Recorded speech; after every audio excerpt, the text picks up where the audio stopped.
गुरु ब्रह्मा गुरु विष्णु गुरुर्देव महेश्वर गुरु साक्षात् परम ब्रह्म तस्मै श्री गुरुवे नमः। ओम सदाशिव समारंभां शंकराचार्य मध्यमाम् अस्मदाचार्य पर्यन्तां वन्दे गुरु परंपराम्। शंकरं शंकराचार्यं केशवं बादरायणं सूत्रभाष्यकृतो वन्दे भगवन्तो पुनः पुनः। ईश्वरो गुरुरात्मेति मूर्तिभेद विभागिने व्योमवप्ताय देहाय दक्षिणामूर्तये नमः। ओम श्री गुरुभ्यो नमः। ओम श्री परमात्मने नमः। हम लोग गीता के 16वें अध्याय पर विचार कर रहे हैं और पिछले एपिसोड में हम लोग 16वें अध्याय के दूसरे श्लोक पर विचार किए थे कि भगवान क्या कह रहे हैं। आज तीसरे श्लोक पर विचार करेंगे। तो भगवान क्या बता रहे हैं, 3 श्लोकों में भगवान अर्जुन से कह रहे हैं कि दैवी संपदा वालों का लक्षण क्या होता है, कैसे समझेंगे कि इनके पास दैवी संपदा है। तो पहले हम लोग श्लोक ले लेते हैं, तीसरा श्लोक। आप भी संग संग में गाइए, संग संग में दोहराइए और स्क्रीन पे भी आ जाएगा। उसके बाद जो है इस पर तीनों श्लोक पर भगवान आखिर क्या कह रहे हैं यह विचार करेंगे। थोड़ा सा लंबा यह वीडियो होने वाला है, लेकिन यह सच मानिए, यह आपके जीवन को परिवर्तन करने वाला है। यदि आप इसको सच्चे हृदय से श्रवण करेंगे तो निश्चित आप में अमूल परिवर्तन आएगा। तो शुरू करते हैं तीसरे श्लोक का और स्क्रीन पे भी आ जाएगा। आप जो है संग में इस श्लोक को दोहराइए। भगवान कह रहे हैं, तेजः क्षमा क्षमा धृतिः शौचमद्रोहो नातिमानिता भवन्ति संपदं दैवी मभिजातस्य भारत। भगवान कह रहे हैं कि तेज, क्षमा, धैर्य, शरीर की शुद्धि और वैर भाव का न रहना, वैर भाव का अभाव होना और मान को न चाहना। मान मतलब अभिमान हो जाता है, उसको न चाहना। हे भरतवंशी अर्जुन, ये सभी दैवी संपदा को प्राप्त हुए मनुष्य के लक्षण है। तो पहले भगवान ने कहा, अभयम कहा था प्रथम श्लोक में यदि देखा जाए तो भगवान कहे थे, अभयम सत्यम संशुद्धि ज्ञान योग व्यवस्थितः दानम दमश्च यज्ञश्च श्रद्धास्त्र आर्जवम। ये भगवान का वाणी था। तो प्रथम बोले थे कि भाई निर्भयता, अंतःकरण की शुद्धि, ज्ञान योग में स्थिति और दान, इंद्रिय निग्रह, यज्ञ, स्वाध्याय, तप, सरलता, अहिंसा, सत्य, अक्रोध, त्याग, शांति, चुगली न करना, प्राणियों पर दया करना, अलोलुपता, मृदुता, लज्जा, अचंचलता, तेज, क्षमा, धैर्य, पवित्रता, अद्रोह और निर्भीमानता। हे भरतनंदन, दैवी संपद से उत्पन्न हुए पुरुष के ये सब लक्षण है। 3 श्लोकों में ये भगवान ने कहा। तो पहला उन्होंने बोला अभयम, अभयम सत्यम संशुद्धि। सत्य माने अंतःकरण और सत्य है परमात्मा। तो उसमें जब भाव का उदय होता है तब उसका नाम हो जाता है सत्य। बिना भाव के उदय के उसका नाम सत्व नहीं होता है। तो सत्य की भावात्मक अवस्था का नाम सत्व है और सत्य बिल्कुल निर्विशेष निधर्मक है। परंतु सत्व में जो भाव है उसका अर्थ है अंतःकरण की संशुद्धि। तो वह यह है कि दूसरे को ठगना, छल कपट, झूठ बोलना यह ना आवे, तभी इसका नाम होता है सत्यम संशुद्धि। अब ज्ञान योग व्यवस्थित बोले दूसरा, तो ज्ञान व्यवस्थित और योग व्यवस्थित। शास्त्र से, आचार्य से सच्चा ज्ञान प्राप्त करना, शास्त्र का जो ज्ञान है वो अच्छे आचार्य से प्राप्त करना। फिर उसके बाद मनन और निधिध्यासन से उसको दृढ़ करना, उसको कहते हैं ज्ञान व्यवस्थित। योग व्यवस्थित का अर्थ है यदि वह अन्य विषयक ज्ञान है तो उसकी उपलब्धि के लिए साक्षात्कार के लिए प्रयास करना, और शब्द से यदि ज्ञान हो तो अन्य प्रयास का परित्याग करना। यह हो गया ज्ञान योग व्यवस्थित। ज्ञान व्यवस्थित, योग व्यवस्थित, दोनों समझ लिए।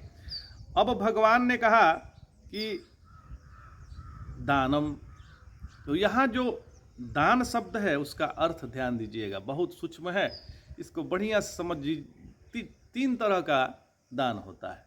पहला आधि भौतिक दान, दूसरा आधि दैविक दान, और तीसरा होता है आध्यात्मिक दान। तो संस्कृत में एक तो अर्थ यह है दान का कि पदार्थ से अपनी ममता हटाकर, किसी भी पदार्थ से अपनी ममता हटाकर उस पर दूसरे की ममता उत्पन्न करना, यह हो गया संस्कृत में दान का अर्थ। लेकिन संस्कृत के ही दर्शन शास्त्र में मीमांसा और वेदांत में दान शब्द का अर्थ अवदान आया है। अवदान मतलब काटना। तो पूर्व मीमांसा और उत्तर मीमांसा दोनों में दान शब्द का अर्थ है काटना। चाहे पूर्व मीमांसा की बात हो या उत्तर मीमांसा, दोनों में दान शब्द का अर्थ हो गया काटना। जिस चीज को पकड़कर हम बंध गए हैं, बंधन में हो गए हैं, उसका नाम लेकर चक्कर में पड़े हैं, उसे अपना रिश्ता काट देना दान है। बात समझ में आ गई? देखिए, हम बहुत ही जैसे हम भगवत गीता के श्लोकों पे बोलते हैं, इसके पहले बहुत ही अध्ययन करना पड़ता है। कई आचार्यों द्वारा लिखे गए टीका का अध्ययन करना पड़ता है, तो बहुत मेहनत होता है। और यदि आप इसको समझ जाएंगे तो आपको भी बहुत ही आनंद आने वाला है। बात कुछ नहीं है, लेकिन समझ लेने से आदमी का मन निर्मल हो जाता है, अंतःकरण शुद्ध हो जाता है। तो इसको अवश्य ही बढ़िया समझ लीजिए कि दान आखिर क्या है। तो इस चीज का साथ मेरा कोई संबंध नहीं है, यह पहले भी मेरा नहीं था, आज भी मेरा नहीं है, कल भी मेरा नहीं रहेगा। ऐसा जब हो जाएगा तो यह जो मेरा नहीं है उसे हम अपना मानकर हम बड़े तकलीफ में पड़ गए हैं। मेरा तो है नहीं, लेकिन हमने इसको अपना मान लिया है। अपने मेरेपन को काट देना यह आध्यात्मिक दान है। द्रव्य दान भौतिक दान है। द्रव्य का दान करना यह भौतिक दान है। उसको भगवद अर्पण कर देना आधिदैविक दान है। भगवान को अर्पण कर देना आधिदैविक दान है। और उससे संबंध विच्छेद कर लेना आध्यात्मिक दान है। तो तीनों दान समझ गए आप। आधि भौतिक दान क्या है? द्रव्य दान है। आधिदैविक दान है भगवद अर्पण कर देना, और आध्यात्मिक दान है उससे संबंध विच्छेद कर लेना। तो आध्यात्मिक दान में पात्र की परीक्षा नहीं होती। आधिदैविक दान इष्ट देवता के लिए होता है, और आधि भौतिक दान में देशे च काले च पात्रे च चलता है। देश कैसा है, काल कैसा है, पात्र कैसा है, यह चलता है आधि भौतिक दान में। तो अच्छा, आगे भगवान कहा कि दमश्च, तो यह दम क्या है? तो अपनी इंद्रियों को स्वच्छंद रूप से बाहर प्रवृत्ति होने नहीं देना। अपने मन से जो बाहर प्रवृत्त हो रही है उसको रोक लेना। हम जब चाहें तो इंद्रिया प्रवृत्त हो, हम जब चाहें तो हमारे मन भी उस तरफ प्रवृत्त हो। मन पर भी अपना पकड़ होना चाहिए, और मन के माध्यम से जो इंद्रियों की प्रवृत्ति है उस पर भी आपका पकड़ होना चाहिए। तो मनुष्यों के लिए दान है, दैत्यों के लिए दया है, और देवताओं के लिए दम है। तो मनुष्यों में तीन प्रकृति होती है। क्या क्या? तो भोग प्रकृति पहला होता है। तो भोग प्रकृति वाले मनुष्य के लिए दम साधन है। जो भोग प्रकृति के जो मनुष्य हैं उसको दम करना चाहिए। जो भोग में व्रति हो रही है उसको दमन करिए। और क्रूर प्रकृति वाले मनुष्य के लिए दया का साधन है। वहाँ दया होना चाहिए। क्रूर जो हों वो दया से निकल सकते हैं। और लोभ प्रकृति वाले मनुष्यों के लिए दान साधन है। जो लोभ की, ज़्यादा हमको पैसा चाहिए, ज़्यादा वो चाहिए, ज़्यादा वस्तुएं चाहिए, ऐसा जिसको लोभ है वो दान करे। तो लोभी के लिए दान साधन, कामी के लिए दम साधन और क्रोधी के लिए दया साधन है। यह बात उपनिषदों में साफ साफ बतलाई गई है। अच्छा, आगे भगवान कह रहे हैं यज्ञस्य। तो यज्ञ माने होता है प्रकृति में निरंतर चलने वाली नैसर्गिक प्रक्रिया। प्रकृति में नैसर्गिक प्रक्रिया लगातार चल रही है। सूर्य यज्ञ कर रहे हैं, सबको प्रकाश दे रहे हैं। देखिए सूर्योदय अभी हो रहा है, लालिमा फैली हुई है। यह भगवान सूर्य यज्ञ कर रहे हैं। सबको प्रकाश दे रहे हैं। गंगा जी भी यज्ञ कर रही है। क्या कर रही है? सबको जल दान कर रही है। पृथ्वी यज्ञ कर रही है। क्या कर रही है? सबको धारण कर रही है। चंद्रमा यज्ञ कर रहे हैं। क्या कर रहे हैं? सबको आह्लाद कर रहे हैं। सभी पेड़ पौधों को रस प्रदान कर रहे हैं। और ऐसे ही हमारे शरीर से भी किसी को एक गिलास जल पीने के लिए मिल जाए, हम भी किसी को एक गिलास जल पिला दें, एक मुट्ठी अन्न मिल जाए, एक वस्त्र मिल जाए, किसी के घाव को मरहम पट्टी कर दें, किसी के जले हुए दिल पर मतलब जो प्रेम की बारिश कर दें, किसी का कोई दुख है उसका दुख का निवृत्ति कर दें, तो हम जो किसी के जले भुने कानों से थोड़ी सी मीठी बातें सुना दें, बहुत दुखित है उसको थोड़ा सा सुंदर बात सुना दीजिए, और वह आहुति हो जाती है और वह यज्ञ हो जाता है। किसी दुखी को सुखी करना, किसी निर्धन को धन देना, किसी भूखे को भोजन देना, किसी प्यासे को पानी पिलाना यज्ञ है महाराज। कितनी सुंदर बात भगवान ने बताई। तो इसी का नाम यज्ञ है। और केवल कुंड में आहुति देने से यज्ञ नहीं होता। हम कुंड में इदम अग्ने नमः केवल कर देने से वह यज्ञ नहीं कहा जाता है,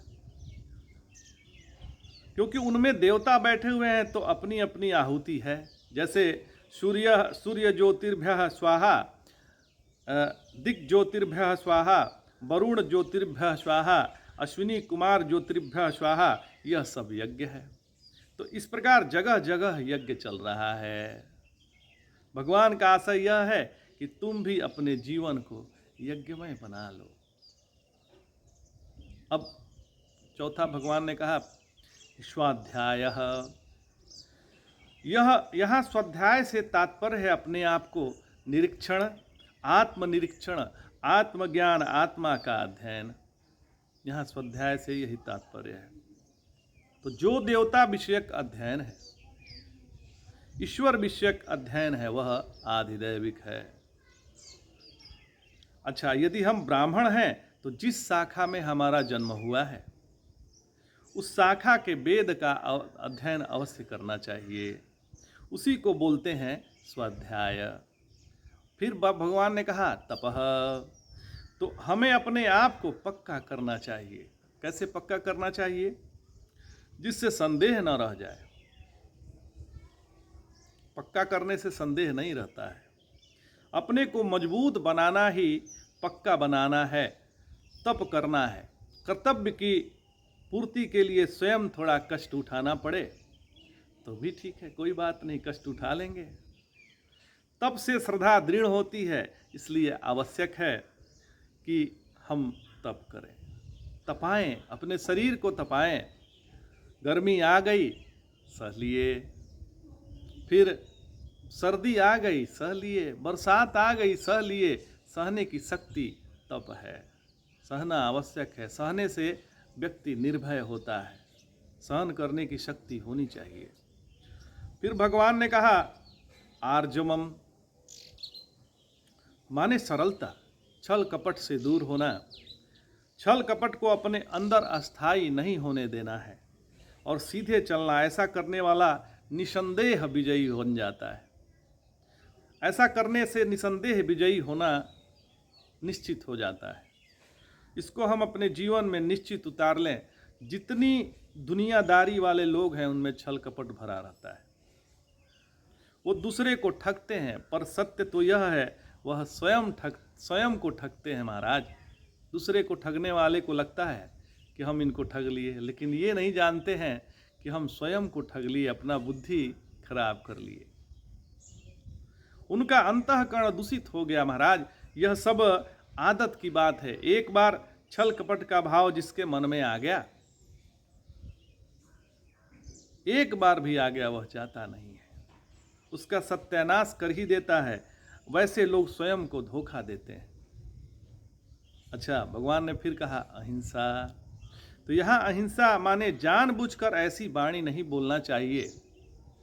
जानबूझकर ऐसा वाणी न बोलें जिससे दूसरे को कष्ट पहुंचे।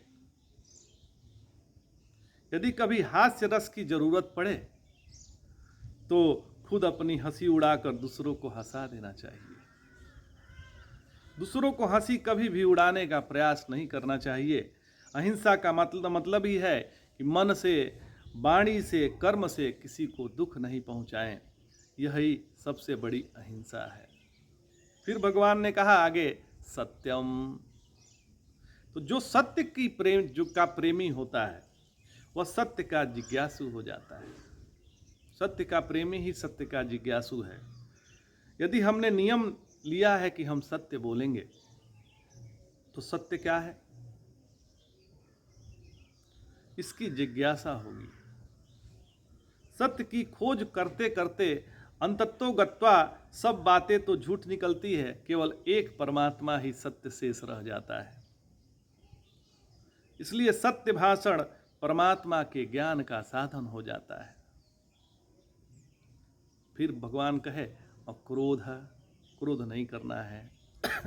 यदि हम क्रोध करेंगे तो हमारा अंतःकरण दूषित हो जाएगा, अशुद्ध हो जाएगा। किसी दिन रोटी जल जाती है या दाल जल जाती है, किसी दिन रोटी जल गई, दाल जल गई, तो हम खाना बनाने वाले पर नाराज हो जाते हैं और कहते हैं कि तुमने यह जला क्यों दिया, कैसा खाना बना दिया तुम। लेकिन हम यह नहीं देखते कि हमें क्रोध आ गया, हम भी तो जल गए महाराज। रोटी तो जली जली, हम न जलें, ये ध्यान रखिए। तो हमारे दिल पर काले दाग पड़ जाते हैं, हमारे ही दिल में जलने की दुर्गंध आने लगती है। रोटी की जलने की दुर्गंध जैसे आती है, वैसे ही हमारे क्रोध से दिल जलने की दुर्गंध स्वयं को आने लगती है। इसलिए क्रोध से बचना चाहिए। फिर बोले भगवान त्यागः। तो हमने अपने को हमेशा त्याग के पक्ष में रहना चाहिए, ग्रहण के पक्ष में नहीं रहना चाहिए, क्योंकि अंत में सब कुछ तो त्यागना ही पड़ेगा। अंत में तो आपको सब कुछ आपसे छूट ही जाएगा। आप त्यागे ना त्यागे, छूटना ही छूटना है, तो क्यों ना हम पहले ही त्याग दें। कितना भी ग्रहण करे, एक दिन राम नाम सत्य है, ऐसा तो आने वाला है। तो आने वाला ही है, एक दिन सब कुछ छूट जाएगा। हमारा संग्रह हमारे किसी काम नहीं आएगा। और जब हम अपने हाथ से कुछ त्याग नहीं कर सके तो भला कोई दूसरा हमारे लिए क्या त्याग करेगा। हमेशा त्याग का पक्ष लेना चाहिए, क्योंकि त्यज तैव ही तल्लभदम। परमात्मा की प्राप्ति उसी को होती है जो अनात्मा का त्याग कर देता है। आत्मात्युक्तम परम पदम, जो त्याग करने वाला है, त्याग करने वाले का जो प्रत्यक्ष है, प्रत्यक्ष का साक्षी है, प्रत्यक्ष का दृष्टा है, वही आत्मा का स्वरूप है। जो त्याग करेगा उसको ही परमात्मा की प्राप्ति होगी। फिर भगवान ने कहा शांति ही। तो हम शांति रखेंगे तो झूठ भी नहीं बोलना पड़ेगा, हम शांति रखेंगे तो हिंसा भी नहीं होगी, शांति रखेंगे तो चोरी नहीं होगी, और शांति रखेंगे तो परिग्रह नहीं होगा, अपने को शांत रखेंगे तो ब्रह्मचर्य भंग नहीं होगा।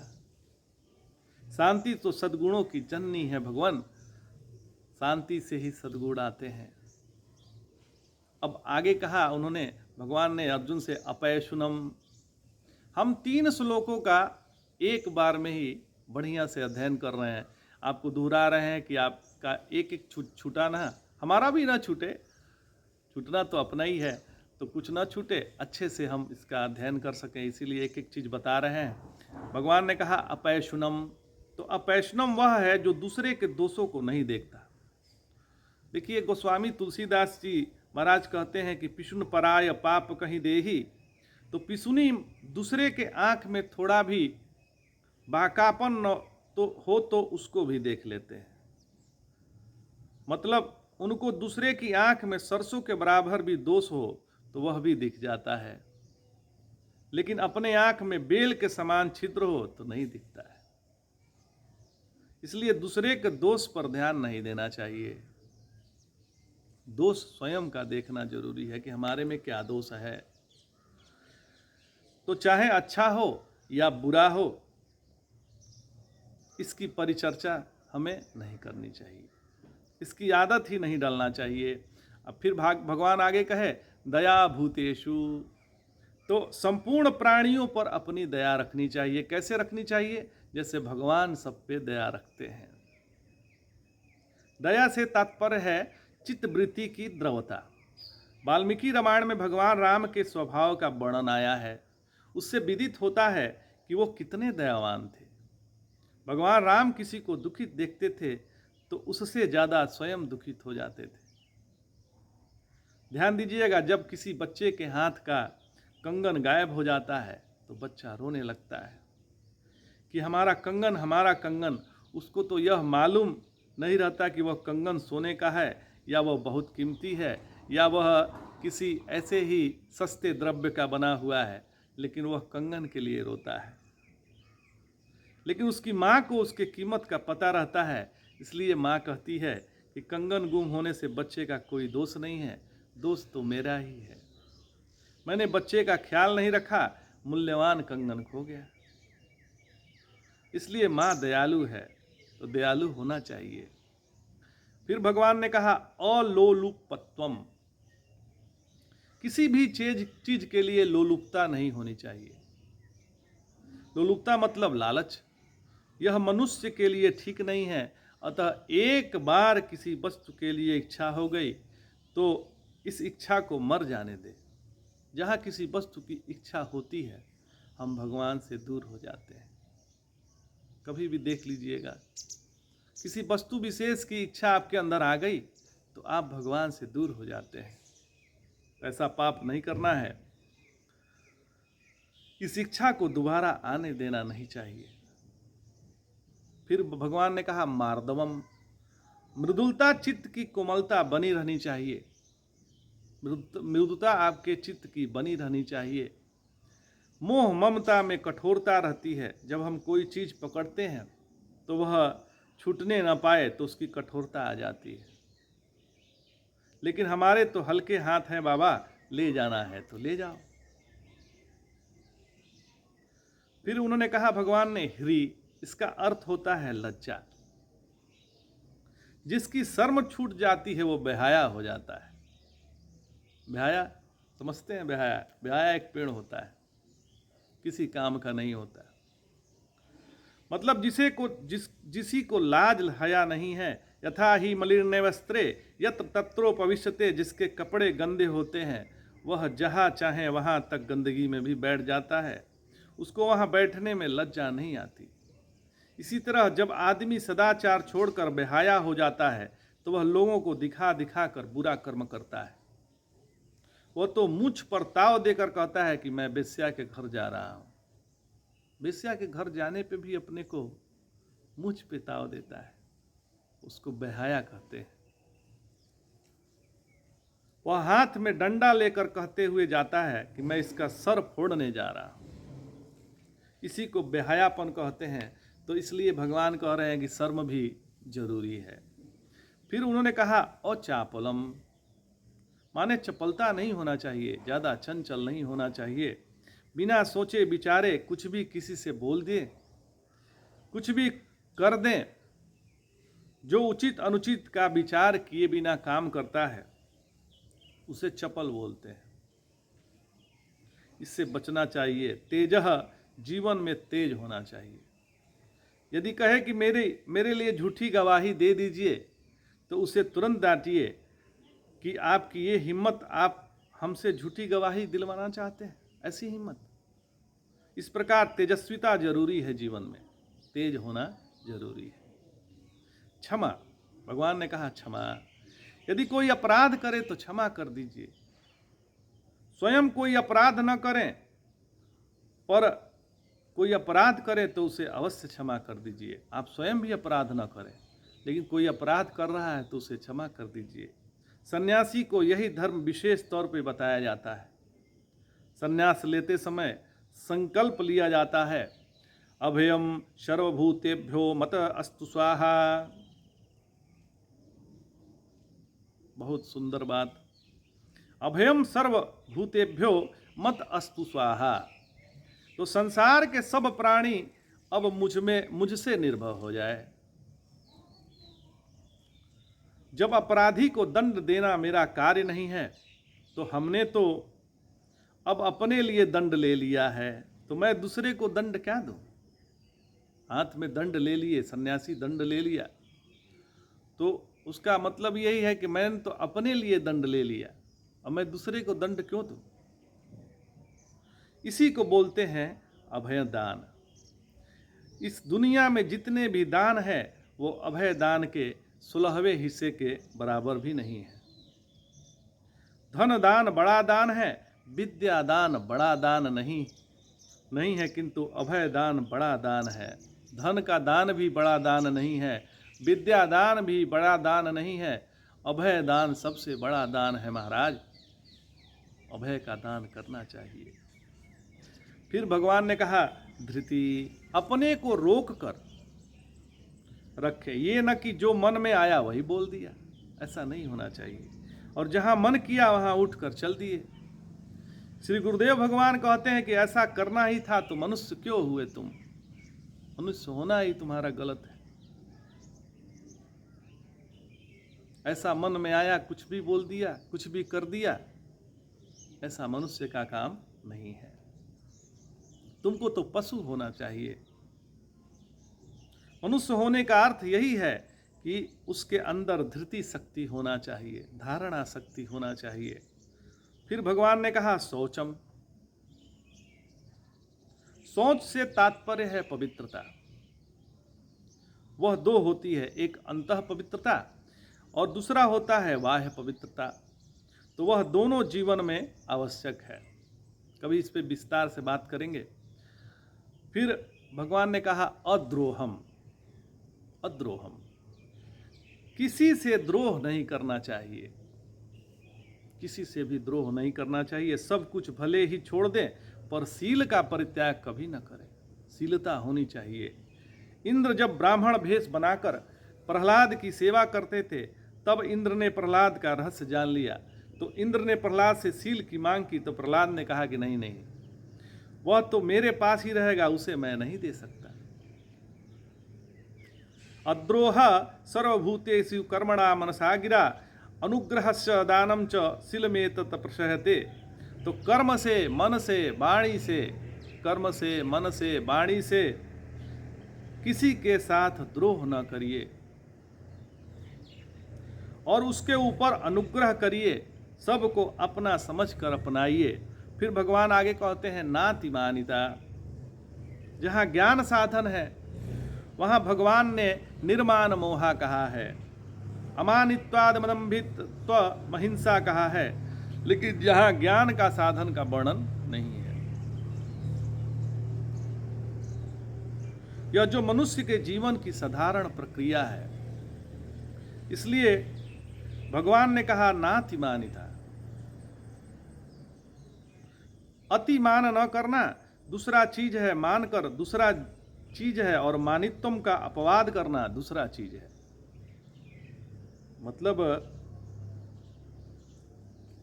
अतिमान न करना, अपने को अतिमान न करना दूसरा चीज, और मान न करना दूसरा चीज, और मानित्व का अपवाद करना दूसरा चीज है। तो इसलिए ज्ञान के साधन में मान का, मानित्व का तिरस्कार ही कर दिया जाता है। मानित्व का तिरस्कार किया जाता है। अतिमान का तात्पर्य है कि अपने से दूसरे को छोटा मत समझिए और दूसरे का तिरस्कार न करिए। हम किसी को, हमारे गुरुदेव भगवान कहते हैं, यदि हम किसी को भी नीच और किसी से घृणा करते हैं तो हमारा अभी तक जितना किया हुआ फल है सब नष्ट हो जाता है। किए हुए कर्म का जो फल है वो नष्ट हो जाता है। हम स्वयं भी नीच नहीं है और कोई संसार में नीच नहीं है महाराज। सब साक्षात सच्चिदानंद स्वरूप का ही विस्तार है, अपना ही सब विस्तार है। यह जो समझता है वही सच्चा साधक है।